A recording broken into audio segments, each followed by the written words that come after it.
Dragon Quest Monsters Joker 2 is one of the best games in the entire sub-series, although to be fair, there's not too many games for comparison. So today we're going to be looking at the best monsters in the game, the so-called X-Rank monsters, and ranking them all. So welcome everybody, I'm Defeater of Souls, and if you're interested in Dragon Quest Monsters content, that's what I cover. Feel free to subscribe to my channel, or just maybe take a look around and see if any other video catches your eye. Now before we begin ranking all these monsters, I should probably clarify what we're looking for in these monsters. We're looking at their max stats, their stat growth, their traits, their skills, and their size. We're not going to be taking into account things such as how you obtain these monsters, just assume it's annoying to get them all. We're not going to be taking into account their weaknesses and resistances, as they're pretty much all on the same level. And we're also not going to be taking into account anything that might have to do with competitive viability, simply because I don't really care about that. So, we got 26 monsters here, and you might be wondering why only 26? Well, that's because we're only looking at the base game of Joker 2. No Joker 2 professional monsters here this time. They're really hard to find information on. Sorry. Anyway, 26 monsters. You might be wondering what's the worst monster out of all of them? Well, that's number 26, Leopold. Before we talk about what's wrong with Leopold, let's give him credit where credit's due. 990 agility is pretty good, and he has some fairly good growth in a couple of his stats. Alright, that's all the good out of the way. The rest of his stats are average, albeit on the lower end, but the worst stat of his by far is his wisdom. 410 is not good, especially when your skill set almost consists entirely of magic attacks. His normal attack stat of 560 isn't bad, but considering how, he doesn't have any good physical skills or physical attacks, he's not going to be doing much with that either. So he's going to be a quick attacker, but his attacks aren't going to be doing much. Sure, that's bad, but it's not the worst, is it? Well, that's where his traits come in. Artful Dodger and Giant Killer. They're not bad traits, but what is Early Bird. Okay, let me re-clarify that. Early Bird is not a bad trait. It guarantees that Leopold's going to be going first every round. Only problem is that it takes its best, which is his 990 agility, and it makes it pretty much entirely useless because he's only going to be using it to break ties with other monsters who have Early Bird. And then you have Foot Dragger. Foot Dragger is one of the few traits in this game that is just actively detrimental, making Leopold have a chance to just not listen to you entirely. Between these things, he's just really not worth your time or effort, and there's much better monsters. Speaking of, number 25, the Great Godbird, also known as Ramia and also known as Big Bird.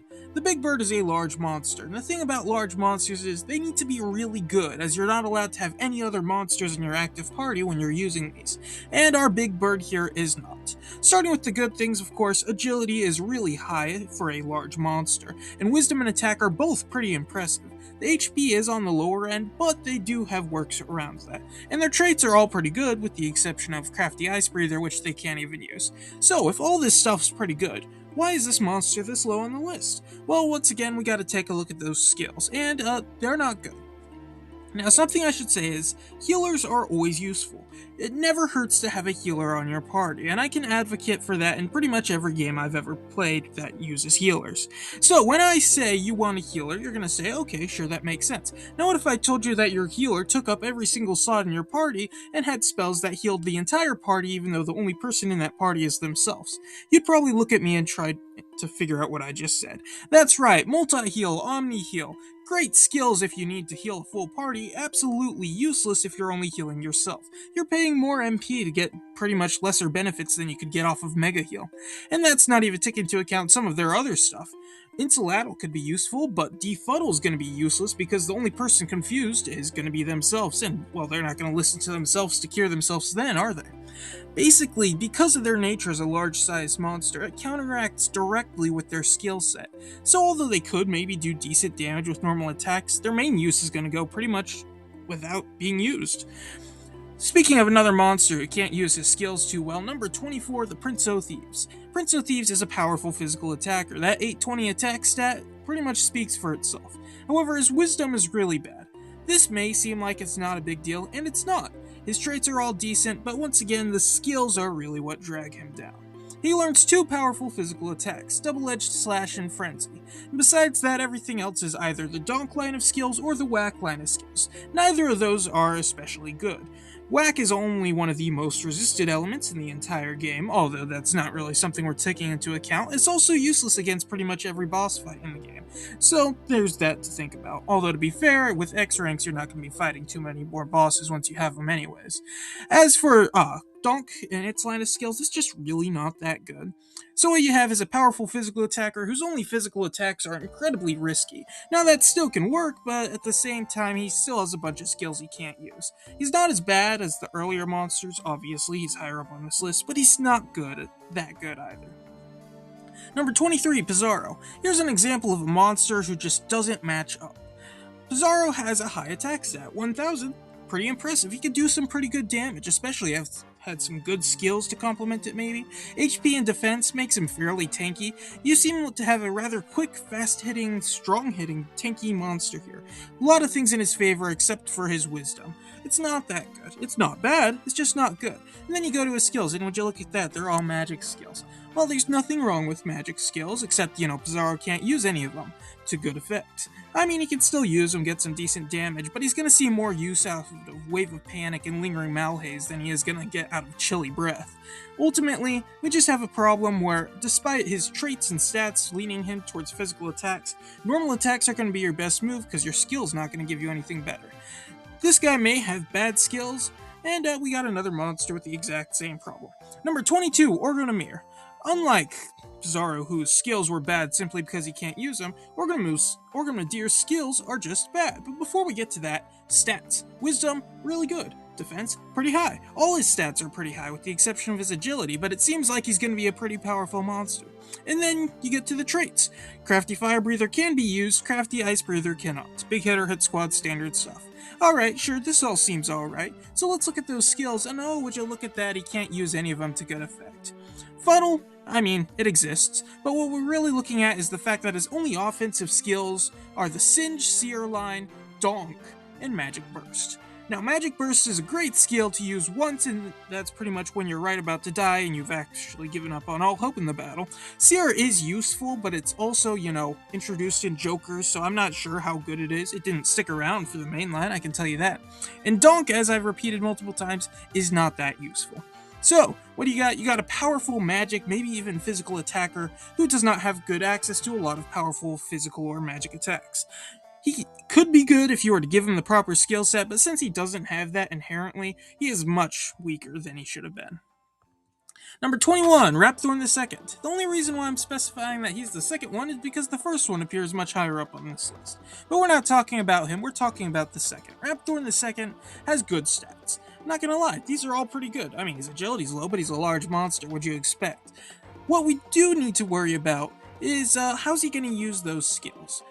He could use either normal powerful magic attacks or powerful physical attacks. So his skills give him some powerful magic attacks after you wait a while, and Shadow Slash, which isn't bad. I think the biggest problem with Rapthorn II is that he seems to be more in line with a powerful magic attacker, but his physical attack is better. But if you were to go the route of the physical attack and take advantage of his traits like Grand Slammer and Hit Squad, then you're going to have a lot of magic that goes unused. Sure, this could make him a powerful offensive threat in either way, but it also, just doesn't give him good options. Now, I normally think that having variety is good, but this is a situation where it just kind of drags him apart because you can't really take advantage of both sides. Something that other monsters on this list can do. Speaking of a monster that doesn't have the proper stuff, number 20, Trominator. Trominator is supposed to be a powerful physical attacker. I mean, that's what you're going to think when you see his big hitter combined with his dark light slashes. Then you look at his attack. 610 is not bad if you're a large monster. He's not, and his wisdom is 650. For some reason, this physical attacker with physical attacking skills has a wisdom stat higher than his attack. I mean, the rest of his stats are fine. MP's decent, agility's good, defense and HP are pretty tanky, but not bad. So, what's his big problem? He can't use that wisdom stat, and he also has half his traits aren't even useful either. Bangmeister? What explosions? Crafty and Activist? How are you gonna do that? He has a lot of stuff going on from that he just can't take advantage of, that being his wisdom and half his traits. I mean, if he had a good way to use them, or just, better stuff there, then you'd be a much better monster. But we're still on the lower half of this list, so that's still not gonna be the case. Number 19, Orochi. Orochi is pretty much exactly what you expect when you think of a super large monster. His HP, ridiculously high. Defense, crazy high. Speed, really low. But he's still incredibly powerful. Attack and wisdom are fairly good for a large monster. And his skills and traits are all really powerful. He's able to do some really heavy damage every single time he attacks. So his whole goal is going to be trying to finish off the battle as quickly as possible by attacking all the enemies, but if necessary, he could last really long battles. However, that second thing is where we find our problems, because Orochi's MP is just abysmal. Now, there's nothing wrong with having a bad MP stat, it's just, Orochi's wisdom is definitely more leaning towards him being able to use all his powerful magic skills that he learns. He doesn't learn any physical skills, so when you run out of MP, which you're gonna do rather quickly, you're just gonna be reliant on physical attacks with the Grand Slammer Hit Squad combo. Not a bad thing, but it's definitely another case where just having a little more MP would help him have better choices, and he's a little split on what would be the better choice. Either way, though, still a solid monster. Number 18, Estark. Estark takes a look at Orochi and says, "Ha, now this is how you do a powerful physical attacker as a super large monster." Skills are all powerful physical attacks, with one or two exceptions. Good stuff there. And his attack stat 590, well, it's not the highest, but he's still able to use it. Honestly, his biggest problem is just, he's average. This is about the, not necessarily the halfway point on this list, but he's definitely the most middle-of-the-ground monster here. His biggest problem is he's a super large monster because he can't benefit from having any other monsters support him. Not that he might need that benefit, and if you were to synthesize correctly, you wouldn't need to, but we're not looking at that, we're just looking at what he has. And what you have here is a pretty average, but still powerful, large physical attacker. Number 17, Trode. Hey, a small monster, haven't seen one of these in a while, it's almost like they're really good. Before we get into that nonsense, stats are all average. I think the only stat that could be described as bad would be his MP, but even then, that's still much better than the likes of Orochi. What Trode really does well, though, and this is what he really excels at, is his traits. He has the powerful 1-2 combo of Psycho and Counter Striker. Let me paint you a picture. Your Trode gets his tension all the way up to 100. That means his next attack is going to be incredibly devastating. But you're not going to do the next attack. Instead, you're going to use his skills, which are all made up of status conditioning and weakening skills. As a result, you have a high-tension monster that's just sitting around weakening the opponent. Well, what are they going to do? They're going to attempt to attack it. That's where Counter Striker activates. As soon as Trode gets hit, he's going to hit back, and he's going to hit really hard because his tension is super high. What's the result? A devastating attack and punish for anyone who attempts to attack Trode. Now, this isn't a perfect combo, but it sure works really well. Plus, just as the cherry on top, he has Heckling Hector, which prevents others from using that strategy. Of course, that's also where his biggest problem is, because any reliable way to prevent him from getting his tension up would make both Psycho and Counter Striker rather useless, just leaving him as a status condition inflicting monster. Still, very solid, very fun support, 10 out of 10. Number 16, Zenlon. Zenlon is the only medium-sized monster with Tactical Genius, which is a trait most commonly associated with large monsters. It's nothing too special, but I still feel like mentioning it because it really does help him out. Stats are all good. Wisdom is good. Defense, good. MP, pretty high, highest we've seen in a while. So, what's the big problem with Zenlon? His skills. His skills are good, they're breath attacks, and he has a good wisdom set so he can take advantage of these breath attacks. These are held back by the fact that his skill set is literally called breath, as in you can upgrade it multiple times to breath 2 and breath 3. There's nothing wrong with these, and I do love these skills in the game. Being able to gradually upgrade your skills through synthesis is always wonderful. However, when your X-rank monster has a skill set that requires you to max it out 2 separate times in order to get its full power, you start seeing some of the limitations of that skill set. Now, if you were to put that time into it, Zenlon's going to be a powerful monster, no questions about it. Sure, Zapmeister goes unused, but besides that, pretty solid. He's just held back by the fact that he's not strong as he can be from the get-go. Number 15, Dragovian Lord. Now, Dragovian Lord's a fun monster because he has everything going for him, and yet somehow it somewhat works against him. Let's take a look at it. Attack, defense, HP, he's going to be a powerful physical attacker. Skills, they're all magic attacks with the exception of Gigagash, but that's alright because he wants to do normal attacks. Before we get into that though, Gigagash is still really good, and having to go through a bunch of magic that he could still use to some decent effect with what little MP he has, I mean, it could be much better, but it's definitely not as bad as it could have been. What he's going to be doing is physical attacks. Critical Massacre and Desperado plus Big Hitter means his attacks are going to be hitting really hard. He is lacking something like Hit Squad or Grand Slammer for that extra damage, but he also doesn't need it because just single target damage is still pretty devastating, especially if you're only fighting, a single target. However, he does have one small problem. Steady Recovery. Now, Steady Recovery is a great trait. It allows him to heal every turn. However, Desperado only doubles his critical hit chance if he is below a quarter of HP. That means if he's at low HP, Steady Recovery could bring him up just out of Desperado range, but not enough for him to be at a safe HP range. As a result, his critical attack just went down, and he is no longer, and he's still vulnerable. He's still vulnerable from a powerful attack. If it were to hit him, that would kill him. Besides that, these are all good traits, and there's nothing inherently wrong with him except maybe his skill set could be better, but it's definitely funny how these two powerful traits end up kind of working against each other. Number 14, Nimzo. Nimzo's got one big thing that he likes to do, and that is setup. His wisdom isn't too special, his attack isn't too high, his stats are really good defensively, but offensively he seems a little lackluster. Well, that's because he's supposed to be. He's supposed to power up using Cupping and Deep Breath before unleashing a really powerful Scorch. He might even use Spooky Aura to weaken you. See, Nimzo's main deal is he wants to be able to set up before unleashing powerful attacks.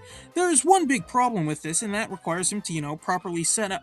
Now, there's nothing wrong with using buffs to power up your monsters, and it's always generally a good idea. It's just easily countered by a single move/trait in this game known as Disruptive Wave, which just kinda, removes all positive benefits on every single monster. So besides the fact that he's countered by a move that is very common amongst high-ranked monsters, Nimzo can easily set himself up into a position where he can sweep through monsters easily. It really is just kind of dependent on how patient you are with him, but he is still an incredibly powerful monster. Number 13, Nocturnus. Fun thing about Nocturnus, he cannot use his skill set as well as he should. Now, of course, I'm glad he's here. He hasn't been in one of these games for way too long. But at the same time, he's not able to properly take good advantage of that skill set. Reason why? He's a physical attacker. Look at that attack stat. 870? That's pretty good. I mean, especially for a small monster. Defense, wisdom, HP, also really solid. MP is not the highest, but he's not going to be using too much magic, except, that's all he really has. But before we get into that whole debacle, let's look at those traits. Counter Striker is something we've seen with Trode, and he doesn't need Psycho to power it up to deal good damage. Because he has a good attack stat, he's still going to be dealing pretty good damage with each counter strike. I'm pretty sure that complements with Hit Squad as well for that extra damage just on top. Intimidating is also a great trait. But yeah, the problem is, he has a healer's skill set. Not to say Nocturnus couldn't be used as a good healer. He has 740 wisdom, which isn't a bad wisdom stat. Leopold had much worse. That's just, he wants to do physical attacks, and instead he's going to be delegated into a support role who's only going to be able to do occasional counterattacks. He's still a good support role, and he can still use some of the magic he gets to good effect. He's just I really feel like he should have had a powerful physical skill set, but maybe that's just my opinion, and maybe he does everything he's supposed to do fine, because he's still a good monster. Number 12, the Sagittar. Now, the Sagittar likes to do one thing, and that is overwhelm the opponent as quickly as possible. I mean, look at those stats. That attack stat's really good. HP, really good. Defense, wisdom's not so good. But he's basically set up to be this fast, powerful physical attacker. But hey, you might be saying, 730 is not a good agility. Well, that's because he has Early Bird. Early Bird is a great trait that makes it so that he's guaranteed to go first. And when your agility isn't your best stat, like we've seen earlier, this is actually a really good trait. It means that between Double Trouble, Grand Slammer, and Hit Squad, he can use his normal attacks to absolutely overwhelm the opponent before they can even, do anything. Of course, that's not even taking into account his skills, which are all pretty powerful physical attacks.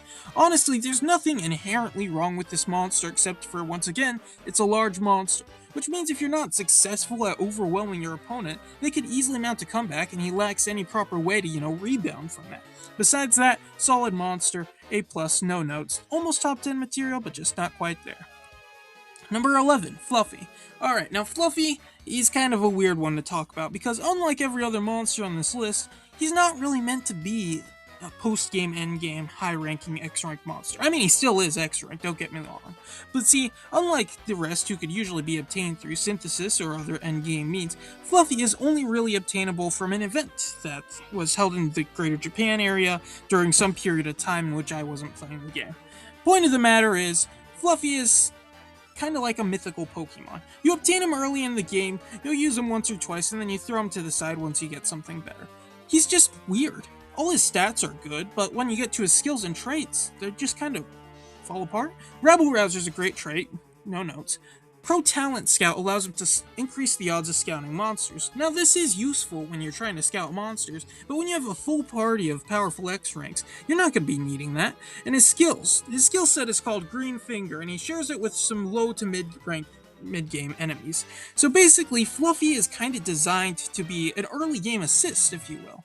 He has good stats and can do some decent stuff, but the main thing he's going to be doing is just helping increase the damage output of your party with Rabble Rouser, helping you befriend some new monsters with Pro Talent Scout, and maybe keeping them alive. He's more like just kind of a support monster for the mid to early game instead of actual an endgame threat. And he's not trying to be an endgame threat, so it's kind of hard to say he's bad because he doesn't do what every other monster on this list tries to do. Definitely don't think he's top 10 though. I just felt like he wasn't as bad as, he may have initially seemed, which is why he's at number 11. Number 10, Aquarion. Aquarion is the last large monster on this list, but he still does get a lot of things right.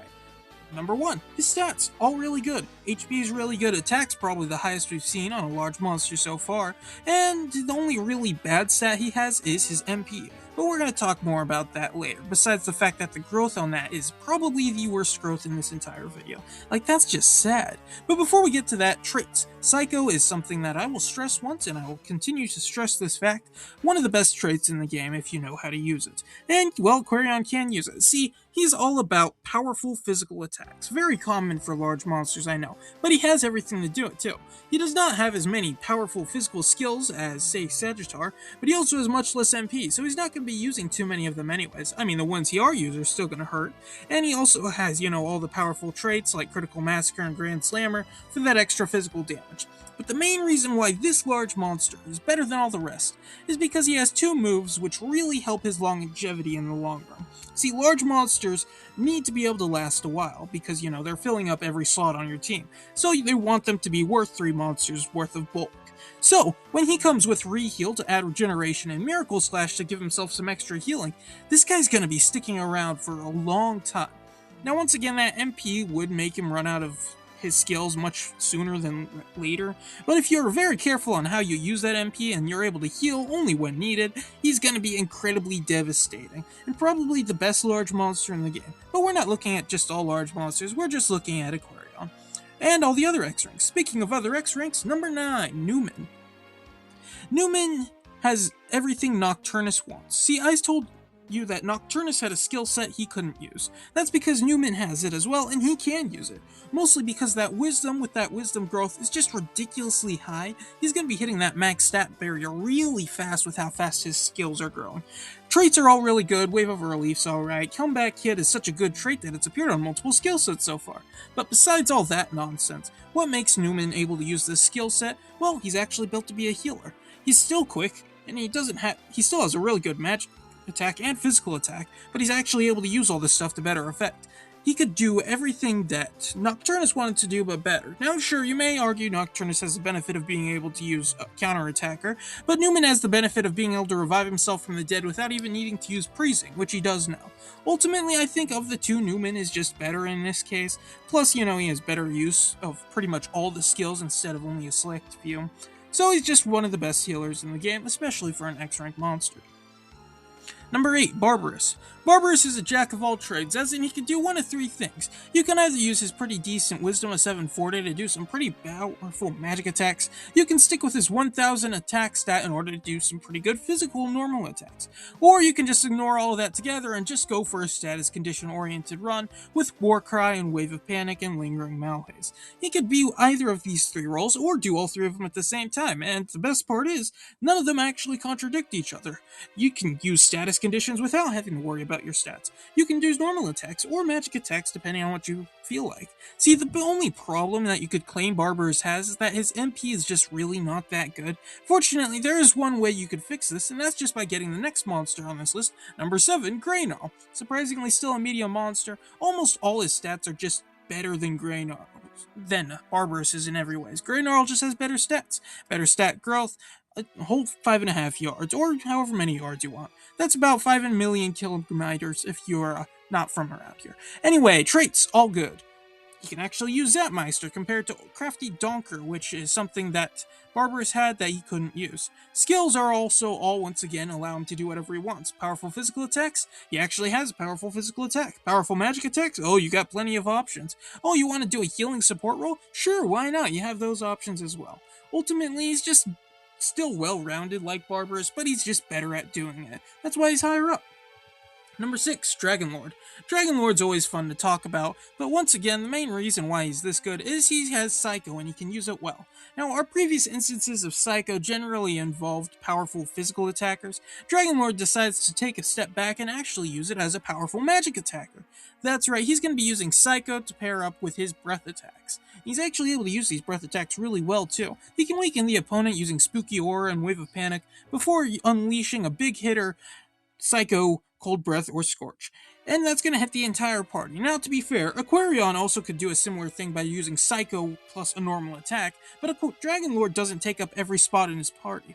Plus, he actually has good MP and is capable of healing himself using Mega Heal. Honestly, nothing really wrong with this guy, very solid monster all around. Plus, steady recovery, just, we're going to keep throwing cherries on top, because why not? Number 5, Zoma. Zoma is one of the best magic attackers in the game. I mean, look at that wisdom. That's really good. And remember, he's a small monster. If he was a big monster, it'd be even better. But he's not. He's a small monster, and this actually does work in his favor. The rest of his stats are more on the average side. Defense is really good, though. But what really, really brings Zoma up this high is good skills and good traits. Bouncer. Bouncer is a great trait. It automatically gives him the spell Bounce, allowing to reflect almost every magic skill that's used on him. This is kind of a double-edged sword because it means he can't get buffs from his allies, and it would normally mean he couldn't heal himself too, except he actually comes with Mega Heal, which if you use on yourself when you have Bounce, it's just going to bounce back and hit yourself anyway, so he can still heal himself up, and he has powerful magic attacks. Now, if he had, Crackmeister or Crafty Cracker or whatever those are called, he would honestly be probably the best monster on this list if he could take advantage of his large variety of ice skills. But instead you have a very solid small ice magic attacker that's going to be really hard to kill with your own magic. Honestly, just really solid. Good job, Zoma. Good luck with all the world conquering, I suppose. Number 4, Dr. Snapped. Now, of course, I did mention earlier that we had well-rounded monsters in Grey Gnarl and Barbarous. Well, Dr. Snapped takes that to a whole nother level. He could do almost anything except, I guess, healing. You want him to be a powerful physical attacker? Sure. You can combine Hit Squad with Confusing Touch in that 950 attack for some pretty good damage. Oh, what's that? You want to go magic attack? Well, big hitter's still going to be useful, plus that wisdom is really good, and you learn some pretty powerful magic attacks. Oh, you want to debuff the enemy? Okay, sure. Why not? You have Warcry, you have Gobstopper, Kasag, not the best, but Wave of Panic's gonna be more than enough to make up for it. What's that? You want him to be a tank? Why? But that's alright, he can do that too. Mix play with Poisonous Skin, and he's gonna be able to sit around for quite a while. Honestly, he's got all the bases covered. And there's a good reason why this monster is so powerful. After all, he was the final boss of the last game, and you can actually feel it this time around. Number 3, the Gem Slime. Now, this may come as a surprise, but Joker 2 actually did something that made the Gem Slime go from very much an invincible beast to something much, much weaker. That being, what we got here. Still good, though. Before we get into that, stats. HP is horrible, Wisdom's not the best, but it's still pretty good. That's pretty much all that's not noteworthy. Everything else is, stellar, I suppose. Traits, Metal Body is a great trait, always good at reducing damage. Hit Squad, big hitter. Skills are the Bang and Zap one. Now this is good, it's powerful magic attacks. It falls into a similar category as Zenlon's Breath, where you actually have to take the time to upgrade it multiple times to get the best skills at the top of the tree. Plus, his Wisdom not being as good as the rest of his stats may weaken them, but it's still a good Wisdom stat, so he can still do a good damage. But why is he not as good as he used to be? Well, that's because Joker 2 introduced crafty traits. What these do is they reduce the resistance of your opponent's monsters to whatever the crafty trait in question is. So, for example, if Zoma had Crafty Cracker, which he doesn't, and used an ice attack on Gem Slime, it's going to deal damage, when normally, if he didn't have Crafty Cracker, which he does, he would not use it, it would not affect him because he's immune. Because of this, it is possible of bypassing his virtual invincibility to deal damage using magic attacks, which basically gets rid of the one sense of cover Gem Slime had. Now, to be fair, he's still incredibly tanky, even with that bad HP. And he's still an incredibly solid monster. He's just a little bit more balanced tonight, a little more fair. And as a result, he's not immediately Number 2, Rapthorn the First. Remember how both Rapthorns are here? Well, now you do. See, this one's kind of better than his bigger counterpart in pretty much every way. All his stats are really good, with the exception of his attack, but you're not going to be using normal attack with this guy. At least he knows that. Traits are not bad. Disruptive Wave's alright, Artful Dodger is good, but he has good skills that complement his stats really well. You want to weaken opponents? He has all of that. He has Clang as well, just because why not? And he has powerful magic attacks. And with a Wisdom stat that high, it's going to be really good. Plus, compare this to Zoma, who only had ice attacks, Rapthorn the First actually has a lot more variety. So if you're fighting a monster that has immunity to one element, and you don't have crafty whatever on you, you can actually, deal damage by switching to something else. Honestly, he's just an incredibly powerful, small-sized magic attack that's also, surprisingly bulky. The only thing you can't do is land a physical attack, but between that MP and that Wisdom, you're not going to be having to worry about that anytime soon. So, that leaves us to the number 1 monster on this list. You may have guessed it, you probably didn't. Number 1 is Mortimer. Why? Well, let me explain it to you. Let's start with the traits for a change of pace. Magic Regenerator is a great trait. Being able to restore MP is incredibly useful, especially if you find yourself caught up in a really long fight. Being able to restore MP consistently means you're going to use all of your skills consistently. As a result, he practically lacks any limit that could be imposed on any of these skills. Plus, big hitter, hit squad, good stuff all around. Stats. Not a bad stat to be seen. Now, sure, you could say his attack stat isn't beautifully high, but he's still going to be dealing some pretty good damage with it if he wanted to. You're not going to want to, though, because you're mostly going to be focusing on magic damage, and he can do a lot of that. Complemented with some poison and maybe even some paralysis, he can hit you with the Kaboom Kazam Inferno combination. That gives him plenty of options, so he can deal some pretty good damage, while still all taking advantage of his pretty good Wisdom stat. He can remove any buffs opponent might have using Disruptive Wave, and he can even heal himself using Meditation. And then remember, his magic's going to keep regenerating, which means that he's going to be able to use all this consistently over and over and over again. There's no stopping it. He can be pretty much, he's just running around wild. He'll do whatever he wants. And that's exactly why I feel like he's number 1 monster on this list. Pretty much no identifiable weakness, just a super powerful magic attacker that knows exactly what he wants to do and is able to do it incredibly and devastatingly well. And that's the end of the video. If you ever find any information about the Joker 2 professional monsters I can use, please let me know, because as soon as I have that, I'd be able to update this video, or I guess make a new one, where I'd be able to actually, talk about those guys as well. But that aside, thanks for watching. Are you interested in more Dragon Quest Monsters content, maybe of some of the other games as well? Check out my videos. Maybe subscribe to my channel, I'm doing my best here, and I hope you can appreciate that, and maybe find something you enjoy as well. Did you like the video? Leave a like, that's what it's there for. If you didn't like the video, I don't mind if you dislike it. I just hope you leave a comment below so I can know what I can do better next time. Speaking of comments, you can pretty much say anything you want down there, and as long as it's within the line of reason, I don't mind responding to it. I've had some great conversations with people about all sorts of fun things down there, especially, my videos. What's your favorite X-Rank monster in Joker 2? Go ahead and tell me down in the comments. Speaking of things you can do in the comments, let's take a look at the question of the every other week. Last time, I asked about some of the optional bosses available in the final dungeon of the original Dragon Quest Monsters Joker. This seems to be common knowledge, as Dunkeli27, Excalibur 0, This Handle is not unavailable, Issy4895, and Bunny89 were all able to correctly guess the Black Dragon. But that's only a single boss. Only Issy and This Handle is not unavailable were also able to guess the boss troll. There's also one more enemy that could be considered a boss, and although I wasn't looking for it, I still have to give credit to both Rapingers9777 and MilusSchulis4272 for correctly guessing the trap box. Congrats to all of you, and thanks for playing. So, this week we're going to be asking a question concerning all these X-Rank monsters. If you remember, there's 26 of these. Well, believe it or not, you can actually obtain one of these without needing synthesis. Let me clarify what I'm asking for here. Out of these 26 monsters, which one of them can you scout when you encounter them in a battle? That's right, I'm looking for the monster that you can fight in a battle and scout them during the course of that battle. Do you know which X-Rank monster you can scout? Let me know down in the comments. That's all I have to say, so thank you for watching, and this has been Defeater of Souls.